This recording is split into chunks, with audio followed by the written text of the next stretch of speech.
बिस्मिल्लाहिर्रहमानिर्रहीम। अस्सलाम वालेकुम। जी तो दोस्तों, मेरी आज की वीडियो का टॉपिक आज़रबाईजान के रिलेटेड ही है। आज़रबाईजान में नॉर्मली जो लोग रहते हैं, जो कंसल्टेंसी करते हैं, जो बिज़नेस करते हैं, वो उन्होंने आज़रबाईजान में क्या खोया क्या पाया, इंक्लूडिंग मी। मैं अपना पर्सनल एक्सपीरियंस जो है वो आप लोगों के साथ शेयर करना चाहता हूँ कि आज़रबाईजान में मैंने क्या खोया क्या पाया और आज़रबाईजान छोड़ने की रीज़न क्या बनी। तो आज़रबाईजान चूँकि सोवियत यूनियन की एक स्टेट हुआ करती थी, 90 की दिहाई में ये आज़ाद हुए, बहुत ही यानी पीसफुल ये स्टेट है। आज़रबाईजान एक बहुत ही खूबसूरत, पीसफुल और गुड यानी गोल्डन हार्ट माइंडेड लोग यहाँ पे रहते हैं। और इसके अलावा आज़रबाईजान में जो पाकिस्तान की रिस्पेक्ट है वो भी बहुत ज़्यादा है, इंडियंस की रिस्पेक्ट भी बहुत ज़्यादा है। ये लोग पाकिस्तानियों को बहुत रिस्पेक्ट देते हैं, इंडियंस को भी बहुत ज़्यादा रिस्पेक्ट देते हैं। फॉरेनर की बहुत ज़्यादा इज्जत है आज़रबाईजान में। और अब आ जाते हैं जी कि अर्निंग के हिसाब से आज़रबाईजान कैसा है।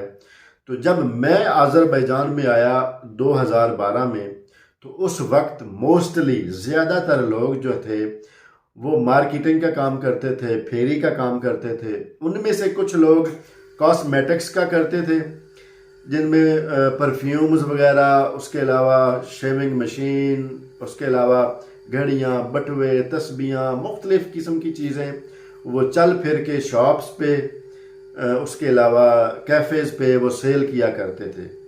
और वो दौर ऐसा था कि कोई भी नया आने वाला बंदा दूसरे तीसरे दिन वो इसी काम पे लग जाता था और डेली का तकरीबन 50 से $100 उसको कमाना कोई इशू नहीं था होता। उसके बाद कुछ लोग ऐसे थे जो कि कपड़े के हिसाब से काम करते थे, गारमेंट्स का काम करते थे।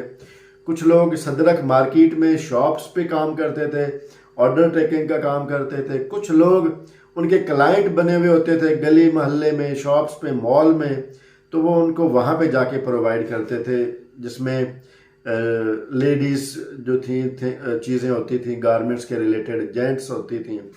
और ये सिलसिला 2012 से 2015 तक ऐसे था कि कोई भी नया आने वाला बंदा, उसको सेट होने में किसी किस्म का इशू नहीं था होता। उसके बाद 2015 में जब फर्स्ट यूरोपियन गेम्स आज़रबाईजान में हुई, तो करेंसी आज़रबाईजान ने अपनी टूरिज्म को प्रमोट करने के लिए करेंसी को डाउन कर दिया। पहले $1 के जो वो 70 पैसे बनते थे, और उसके बाद फिर इन्होंने यकदम 155 पे लेकर आ गए, यानी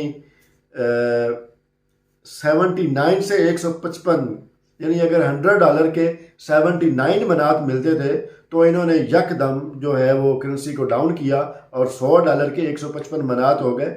अब जो आते आते 170 मनात पे पहुंच चुके हैं। तो उसके बाद ये वाला सिस्टम जो है वो स्टॉप होना शुरू हुआ। लोगों ने जॉब्स की तरफ रुझान दिया, किसी को मिली किसी को ना मिली। उसके अलावा कुछ लोग वही फेरी का काम, वही मार्केटिंग का काम करते रहे, और कुछ लोग फिर उन्होंने अपना बिजनेस जो है वो डाइवर्ट करना शुरू किया इस कैफ़े की तरफ, गारमेंट्स शॉप की तरफ, ट्रैवल टूरिज्म की तरफ, क्योंकि इसके बाद शुरुआत हुई ई वीज़े की। तो उसके बाद आज़रबाईजान से अगर मैं अपनी कंपेयर करूं तो मैंने आज़रबाईजान से अल्हम्दुलिल्लाह बहुत ज़्यादा अच्छा जो है वो पैसा कमाया है और काफ़ी कुछ आज़रबाईजान से कमाया है। लेकिन स्टेप बाय स्टेप ये चीज़ें ब्लॉक होती होती अब इस नौयत पे आ गई हैं कि जो कोई भी छोटी लेवल की भी इन्वेस्टमेंट अगर कोई करता है, कोई बड़े लेवल की भी इन्वेस्टमेंट करता है, तो उसकी इन्वेस्टमेंट उसको प्रॉफिट देने की बजाय उसको लॉस में लेके जाती है।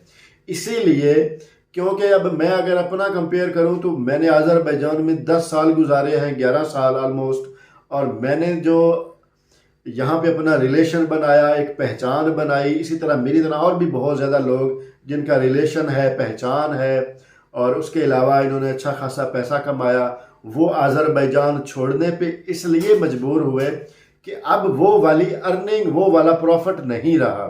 लोग अपने कंट्री से अगर किसी कंट्री में पैसा कमाने के लिए जाते हैं तो उनका वो जो मोटिव होता है अर्निंग, अगर वो ही पूरा ना हो रहा हो तो वो फिर किसी और जगह का सोचते हैं। इसी तरह बीच बीच में ये सारी चीज़ें आती रहीं, बीच बीच में ये सारे अप्स डाउन आते रहे। और मैंने एक दफ़ा ये भी सोचा कि मैं जॉर्जिया मूव कर जाऊं, जॉर्जिया का वीज़ा लगवाया, जॉर्जिया तकरीबन 8-10 दफ़ा मैं गया, मैंने काफ़ी कुछ देखा, लेकिन मैं अपनी असेसमेंट के हिसाब से मुझे जॉर्जिया से बेहतर अज़रबैजान लगा, फिर मैं वापस आ गया।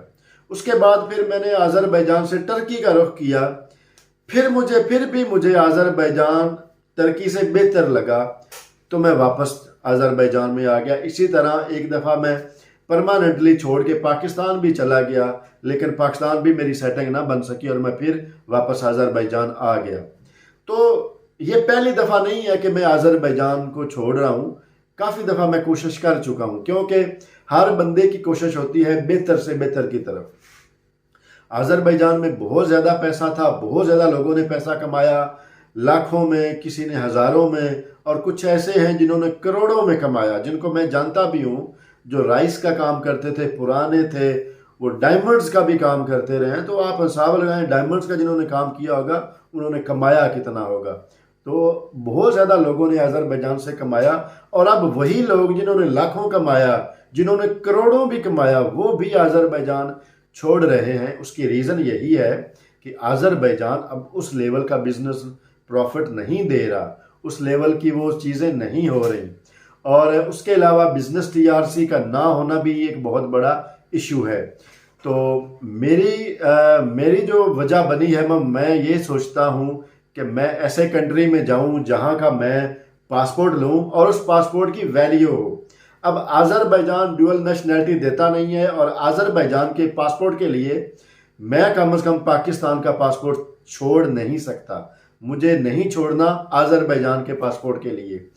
ये ऐसा नहीं है कि मैं छोड़ना नहीं चाहता, मैं ऐसी कंट्री में जाना चाहता हूं जो ड्यूअल नेशनैलिटी देता हो, पाकिस्तान का पासपोर्ट भी मैं ना छोड़ूं और वहां का भी मैं पासपोर्ट ले सकूं, ताकि मैं जो है। और दूसरी बात यह है कि मैं अब इस कंसल्टेंसी के फील्ड से निकलना चाहता हूं। अज़रबैजान में मैं बिजनेस भी कर रहा था, साथ साथ कंसल्टेंसी भी कर रहा था, लेकिन अज़रबैजान में जो बिजनेस था उस बिजनेस का प्रॉफिट उस लेवल का नहीं था। हैंड टू माउथ वाला वो बिजनेस होते हैं अज़रबैजान में, जिनकी अर्निंग आप जब आप परमानेंट, जब आप काफ़ी अरसा हो चुका हो तो आपको वो थोड़ी लगती है, एक नए आने वाले बंदे को वो एक रीज़नेबल लगती है, लेकिन जिसने 5 साल 10 साल गुजार ले हों तो उसके लिए वो बहुत ही छोटी रकम हो जाती है, क्योंकि वो उसका माइंड सेटिस्फाई नहीं होता। क्योंकि परदेश का मतलब है पैसा कमाना, अपना फ्यूचर बनाना और ढेर सारा पैसा कमाना। तो इसीलिए जो है लोग अज़रबैजान से ज़्यादातर लोग जो जापान जा रहे हैं, क्योंकि जापान ने वीज़े ओपन किए हुए हैं। उसके अलावा ब्राज़ील जा रहे हैं, और ब्राज़ील से वो अमेरिका जाते हैं, क्योंकि अमेरिका में $5,000 से $6,000 तक तनख्वाहें हैं। और अगर आपने 1 साल लगा लिया अमेरिका में तो आप सोचें आप कितनी प्रॉपर्टी बना लेंगे। इसीलिए अज़रबैजान को छोड़ के मैं भी कहीं जाना चाहता हूँ, ताकि अगर 1 साल 2 साल में लगा लूँ तो मेरे पास इतना पैसा आ जाए कि मैं अपना अच्छे लेवल का बिजनेस पाकिस्तान में भी कर सकूं या कहीं भी कर सकूं, एटलीस्ट अज़रबैजान में तो नहीं। क्योंकि अज़रबैजान शुरुआत में बहुत ही अच्छा था, बिजनेस के लिए बहुत ही परफेक्ट जगह थी, लोगों ने बड़ा बड़ा पैसा कमाया, लेकिन अब पैसा डुबाना नहीं है, जो कमाया है उस पैसे को डुबाना नहीं है, खुद ही मिट्टी कूच पानी नहीं है, इसीलिए अज़रबैजान छोड़ दिया है। अज़रबैजान अभी मुकम्मल नहीं छोड़ा, कुछ मेरे वहाँ पे जो मेरे हॉस्टल जो मैंने सेल किया उसकी पेमेंट वहाँ पे बाकी है, और कुछ मेरा हैंडीक्राफ्ट का सामान है वो सेल करना बाकी है। तो एक चक्कर कम से कम मेरा अज़रबैजान में लगना है। कितने दिनों का लगेगा ये मुझे भी नहीं अंदाज़ा, क्योंकि ये काम कंप्लीट करते पता नहीं कितना टाइम लग जाएगा। लेकिन इंशाल्लाह मैं खुद भी टर्की में इस वक्त हूँ, और टर्की में ये मेरा लास्ट मंथ है, और इंशाल्लाह इसी मंथ में मैंने चले जाना है। और बाकी जो है वो आपको इन्फॉर्मेशन क्लियरली दूंगा कि किस तरह आप टर्की से, आपको गाइड भी करूंगा किस तरह आप टर्की से ऐसे अच्छे कंट्री में आप जा सकते हैं और कम अज़ कम महीने का 5-6 हज़ार डॉलर आप 8 घंटे काम करके कमा सकते हैं। और अगर आपने साल 2 साल 3 साल 5 साल लगा लिए तो फिर लाइफ जो है वो सेट हो जाती है। तो जैसे वो इंडियन डायलॉग है, अगर इसको लगा लाला तो लाइफ झिंगा लाला। तो जो फिर 5,000 डॉलर अगर मंथली आपको कंसन तरतीब से आ रहा है तो उसका फिर आपको फिर समरात भी नज़र आते हैं, उसकी फिर आप सेविंग भी अच्छे लेवल की कर सकते हैं। और जो आपके माइंड में अपने प्रोजेक्ट हैं आप उनको भी कंप्लीट कर सकते हैं।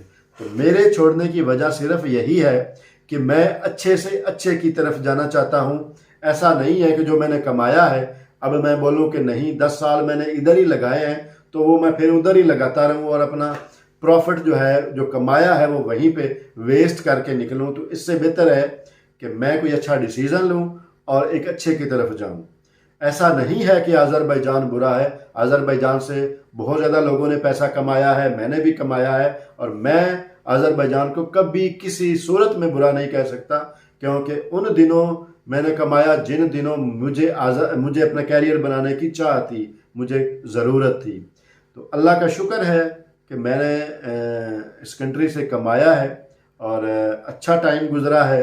अल्लाह पाक मुझे आगे जो मेरा प्रोजेक्ट है उसमें भी बरकत डाले और जो भी आप लोगों के प्रोजेक्ट हैं अल्लाह पाक उसमें आप लोगों की कामयाबी अता फरमाए और आपके अच्छे प्रोजेक्ट आपके कामयाब हों।